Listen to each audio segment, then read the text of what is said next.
Greetings and salutations, everyone. I hope everyone is doing well today.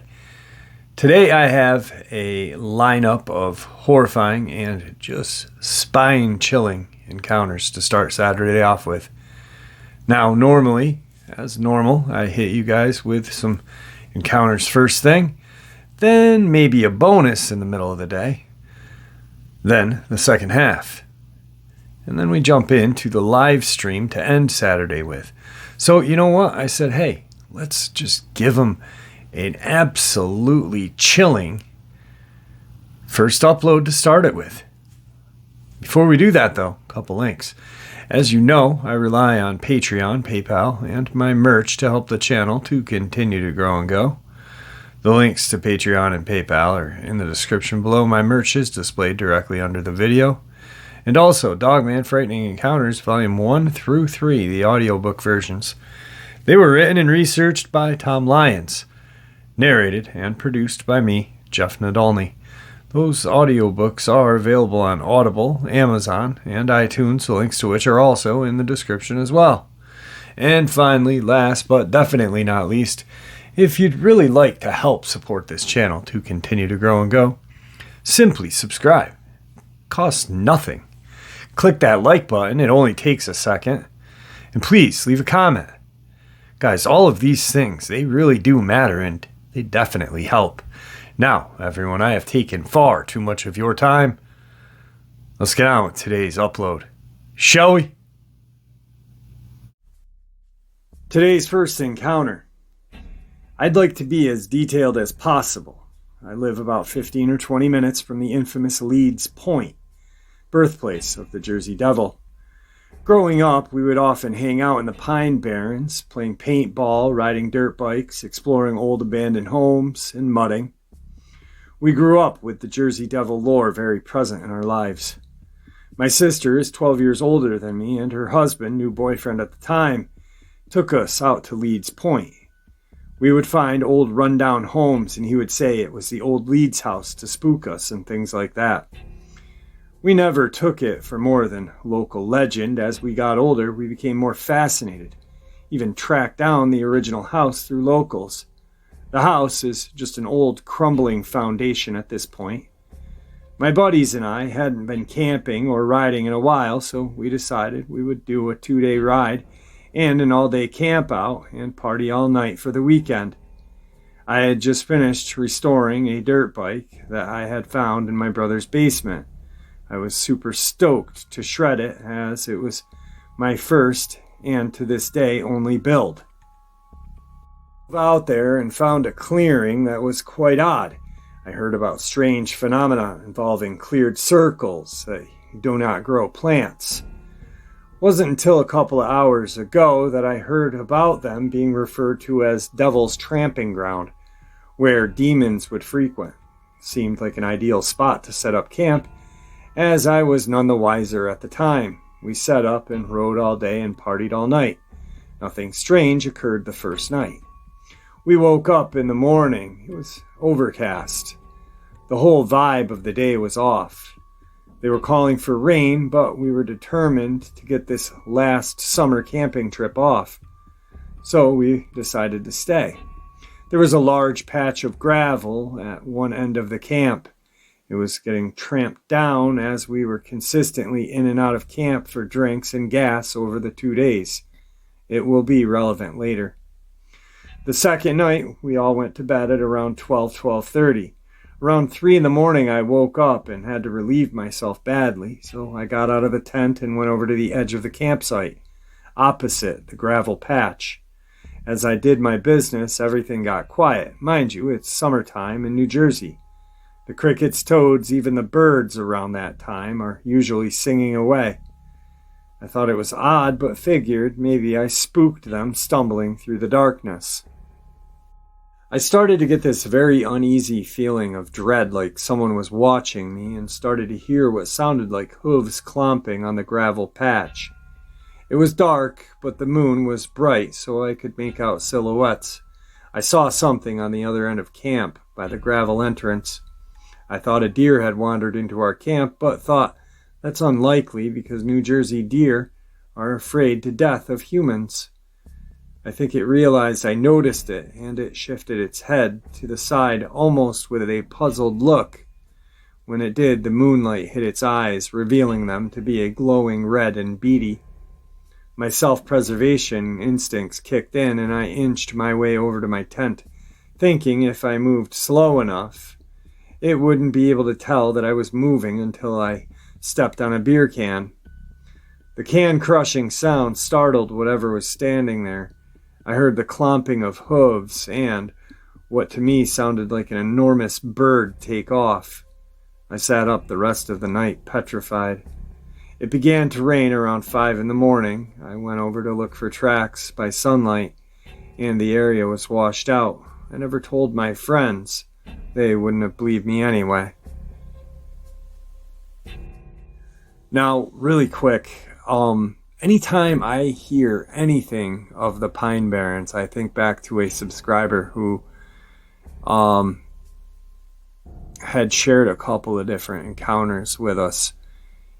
He was camping out in the Pine Barrens, unfortunately, in the winter. He had was down on his luck at the time. And he kind of set his tent up in a way to kind of shield it from anyone noticing it and from the wind and the elements.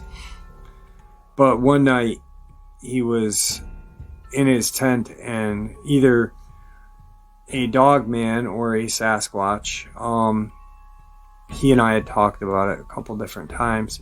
His brother wants to think that it was, I think, Dogman, and he thinks it was a Sasquatch.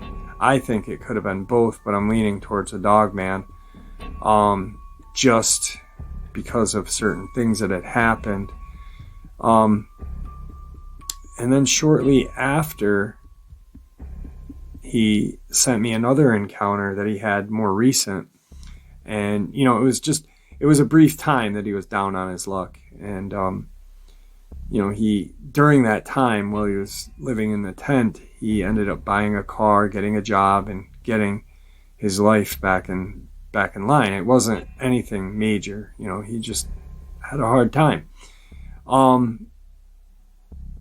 Now he's got a family and a beautiful house out in Jersey, and one night his trail cam picked up what appeared to be a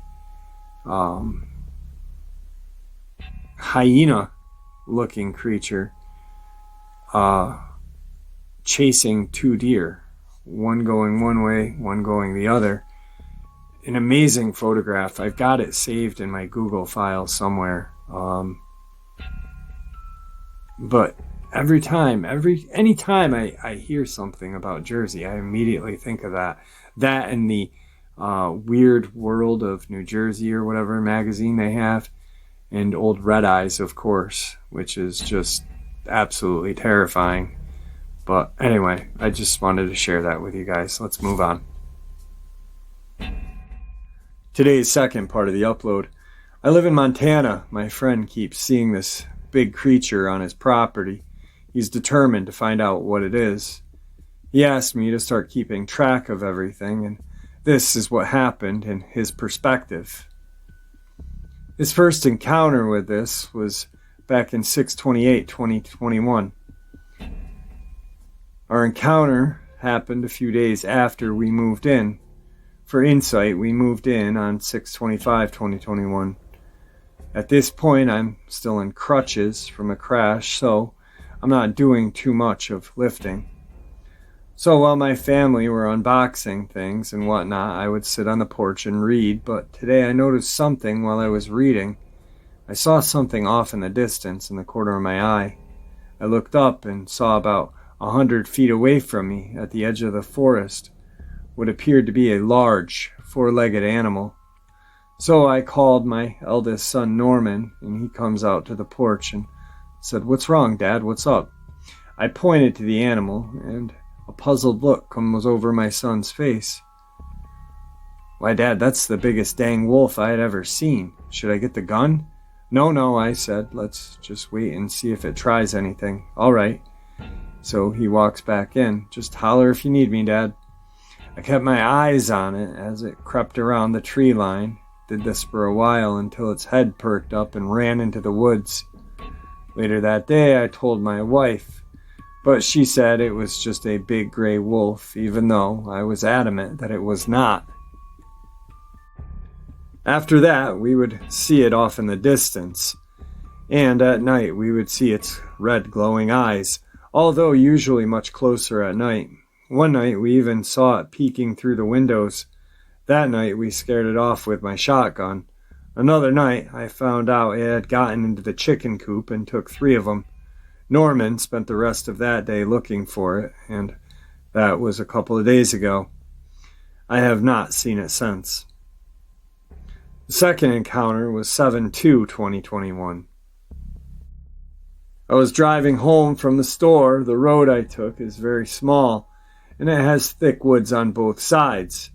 This road is so small that if cars are going both ways, sometimes you have to pull off slightly to the side to let the other car pass. Lots of greenery surrounds this road, and there are slight dips on either side. No streetlights or anything like that, so only illumination is the car's headlights. I'm driving and chatting with my wife on the phone. As she's talking to me, I'm looking ahead at the road, not really to the sides. All of a sudden, I glance slightly to the side and see this creature stepping onto the road. The creature's about 20 feet ahead, and to the left of me. All I see is this large black shape and glowing red eyes staring at me. I was able to see that it had pointed ears. I also noticed its front legs were much wider and thicker than its back legs. If you'd ever seen TV shows depicting the way vampires move, like super fast, almost glitching across, that's how this thing moved to get in front of me. 1 second, it's on the side of the road. Then, one quick stride later, it's in the middle of the road and beginning to approach my car. When it was 7 feet away, I started to honk my horn. This whole time, which is about 30 seconds, I had gone silent on the phone, and at this point, my wife was yelling what's going on. I whispered to her that the wolf was back and hung up. I grabbed my handgun because clearly the horn was not working. The only thing the horn did was stop it in its tracks. It didn't scare it off. I began opening my right window and leaned out a bit, pointing the gun toward the eyes. I fired. The thing howled in pain and ran off into the woods. After that, I sped home and told my wife what had just happened. The next time I saw this thing was the next day. Late last night, at like 10 or so, I got home from the store. That's something I do almost every night, and my family told me 3 of these creatures tried to attack Norman while he was out in the barn. My sons, 17-year-old Norman and 16-year-old Evan, wanted to go find them. I allowed them, but told them to bring the dogs and some guns. This is what Norman told me happened.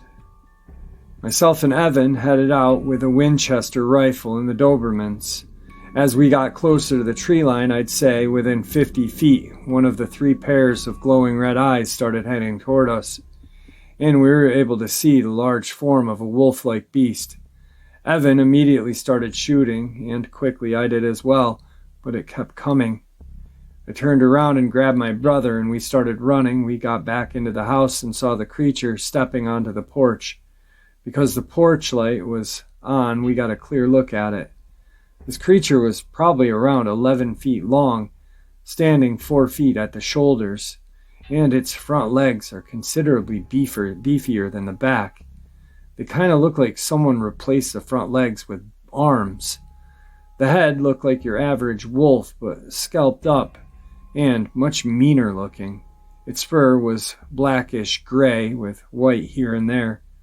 The eyes were glowing bright red. I started to tremble as the only thing standing between us and this creature was a thin sheet of glass. As we watched, we saw the other 2 approach the porch, and out of nowhere, my dad limps over and kind of pushes us aside, pops open the window, and shoots this creature at point-blank range with a shotgun.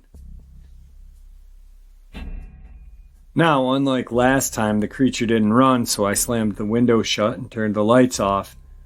After a little while, the creature headed back into the forest. My son Norman yelled, "Dad, these things are immune to bullets." "I think you might be right," I said to him.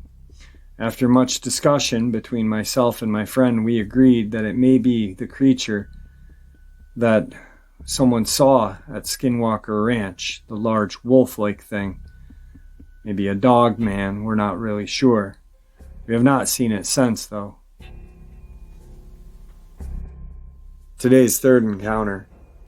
Back in 2018, I was 18. I was told by MEPS, or Military Entrance Processing Station, that I would be going to infantry school in Fort Benning, Georgia in 2019.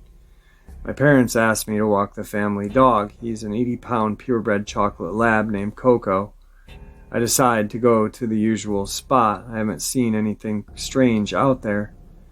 My roommate was out there when I found the first sign of evidence. We traveled to one of the ponds that was on course, and I found a weird set of tracks. It was large bird tracks, and then it slowly morphed into dog or wolf tracks. I asked my roommate about it, and he didn't know. I only had a small amount of data about this, but it matched up to what I thought was a skinwalker. The tracks changed in the snow to a different animal was the first sign, and I didn't want to stick around and find a 150-pound coyote or wolf. We headed back to my house and didn't speak of it again.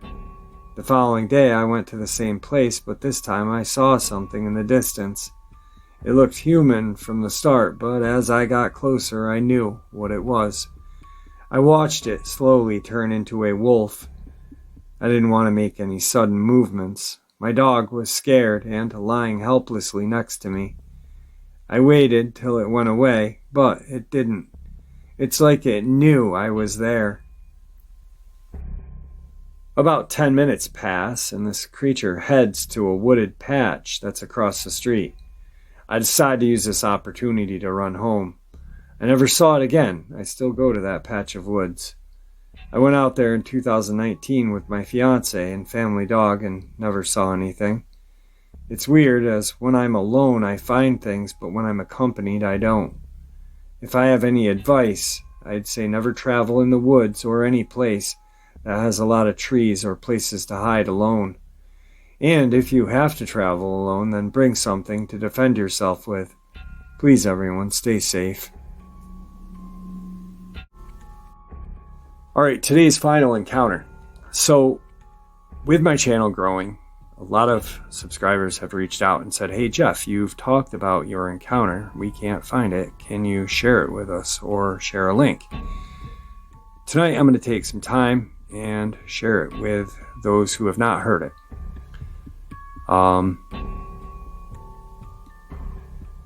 The encounter took place in the foothills of the Adirondacks between two touristy towns, one called Saratoga, New York, the other Lake George, New York. Saratoga is to the south, Lake George is to the north. Saratoga is for rich, old, white people that are just old money, just snooty, snobby, into horse racing and gross, expensive food that probably tastes like dirty feet. And the other town is Lake George, where it's Six Flags, a beautiful lake, lots of camping, video games on the strip, small little towns, just really cool little town, but both for tourists. And then my town, which is right in the middle, and then that's farmland and woods. So that's where my encounter took place, and it happened in the summer of 1994. So at this time, we are four of us and myself are cruising around. My friend Gabe is driving us around in this bluish gray silverish land yacht. I want to say it was a Cutlass, but I'm not sure. Now, one of the girls that we're with lives just up the road in a cul-de-sac that had been built 2 or 3 years prior. Same layout as the cul-de-sac that we just pulled into, which is skeleton houses. Some have the rafters, some don't. There's a telephone pole in the middle of it with this like weird orange glowing light. And we pull in. Gabe parks on the opposite side of where the houses are being built. Now behind those houses is nothing but woods. You hit woods for 2 or 3 miles, then the Hudson River, then more woods. So we're parked. We jump out of the car. Gabe's still in the car. Thank God he is, because who knows what would have happened if he had turned the car off and gotten out. And so we weren't drinking, we weren't smoking weed, we weren't doing anything. We were just hanging out, being kids. We jump out of the car, myself, Martin, and 2 girls. We're listening to Biohazard, just jamming out, having a good time. I'll never forget what we were listening to. So we're talking, hanging out. I don't know how long goes by. We're probably out there for 20 to 30 minutes. And nothing, you know. We got the music cranked so we can't hear the silence if that's going on. When all of a sudden we hear this just howl, screech, whatever you want to call it. It didn't sound like anything we had ever heard. Now, the girl that was with us that lived just up from where we are now, her dad's a taxidermist, hunter. She had gone out in the woods with him many times, plus she grew up here too. So we're all familiar with the sounds of what lurks in our woods. And this is nothing like that. Now, it's 1994, and vampire movies are very popular at this time. So instantly, we're all like, vampire, oh my God, what the heck? Now, as the girls are, I don't know, not really frantically running around, but they're nervous, heading towards the car.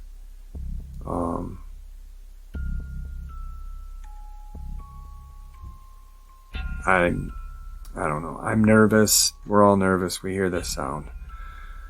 I get the chills talking about this encounter.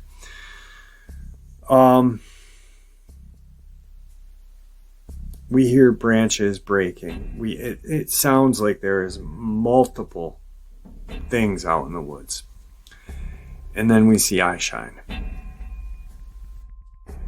Now, the eye shine that we see is this orangish yellow color. It looks like fire.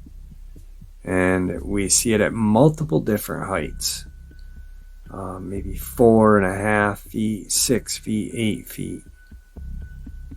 And by now, the girls are freaking out. They're scrambling around, running for the car. Martin and I are standing in front of the car. Martin's Czechoslovakian, so he's like, Jiff, we gotta get into the car, what the hell? I'm standing there going, what is this? I'm not being brave at any point. I'm more baffled and curious of what was in front of me. So finally, I get in the car.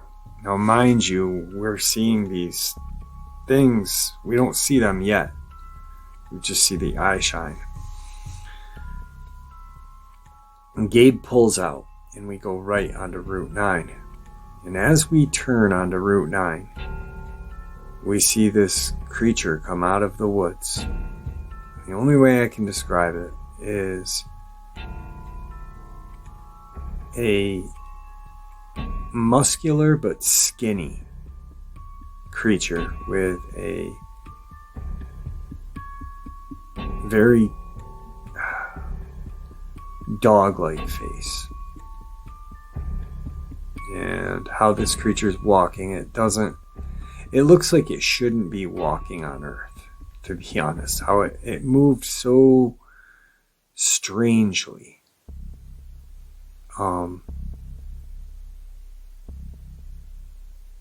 So we pull out, and I'm like, what the hell is that? Everyone's like Sasquatch, because we hadn't heard of Dogman at the time. No one's talking about Dogman. The only thing that we know is werewolves. This is pre-internet, so for the next forever I'd been obsessed. Anyway, we go back the next day, me and Martin, and we get out of the car, we got out of his truck, and we're looking for tracks. One of the foremen of the workers comes over and he's like, what the hell are you guys doing out here? He thinks like we're scoping the place out to rob the place, or rob wood, steal tools, whatever. And we just tell him, hey, we're looking for my buddy's dogs. A couple of them got loose.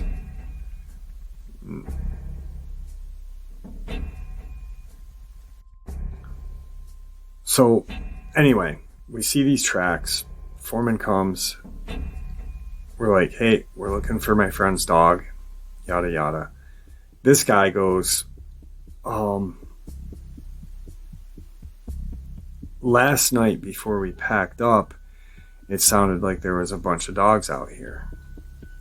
And me and my friend looked at each other and we were like, what the heck? So at this point, we're just blown away. We leave.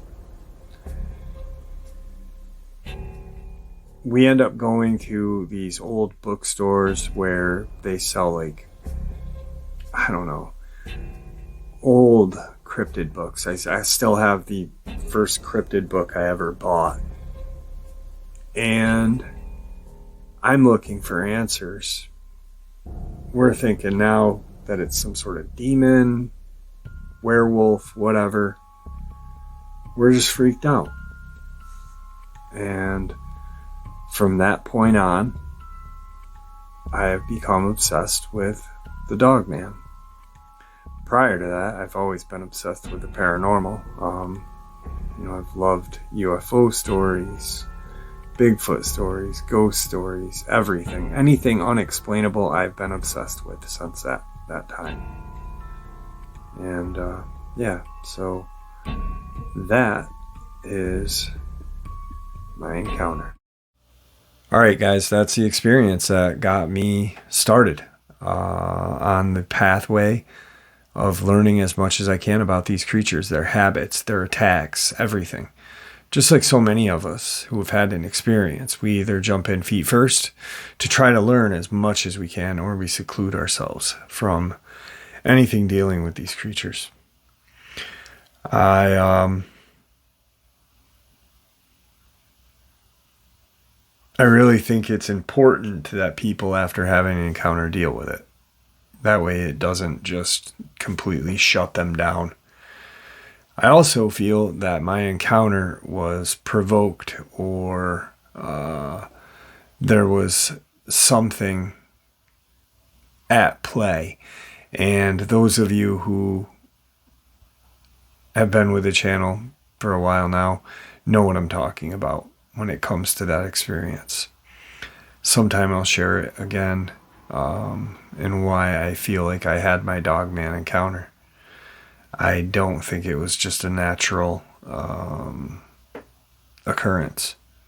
So with that, I'd like to thank you all for tuning in and listening, spending a little bit of Saturday early afternoon with me.